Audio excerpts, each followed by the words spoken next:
अस्सलाम वालेकुम नाज़रीन, SS न्यूज़ सां गॾु मां आहियां हिरा अब्बासी। सभ खां पहिरियों हलंदासीं हेडलाइंस जी तरफ़। इस्लामाबाद जी मक़ामी अदालत अॻूणे सदर आसिफ ज़रदारी खे क़त्ल करण जी साज़िश वारे केस में शेख रशीद जी ज़मानत वारी दरख़्वास्त रद्द करे छॾी। प्रोसिक्यूटर दलील ॾींदे चयो त शेख रशीद जे बयान सां मुआशिरे में इंतशार पखिड़ण जो ख़दशो आहे। खेसि वॾी मुश्किल सां गिरफ़्तार कयो वियो।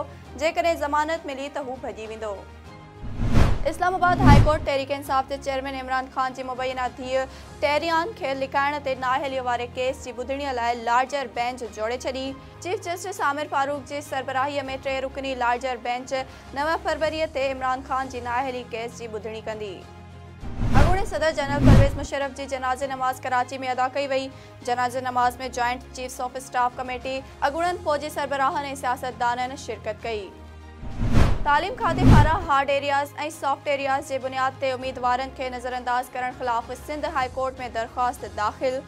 2021 जे IBA टेस्ट पास कंदड़ उम्मीदवारनि ऑफर ऑर्डर्स न ॾियण ख़िलाफ़ दरख़्वास्त दाख़िल करे छॾी। कंदकोट जे C सेक्शन पुलिस अटारनि जो महमदानी गैंग ख़िलाफ़ ऑपरेशन। पुलिस ऐं ॾोहारियुनि विच में फायरिंग। पुलिस मुबैना ॾोहारियुनि जे घरनि खे डाहे पट करे बाहियूं ॾेई छॾियूं। नाज़रीन, हिन वक़्त ताईं जूं हेडलाइंस। वधीक ख़बरुनि ऐं अपडेट्स जे लाइ ॾिसंदा रहो SS न्यूज़।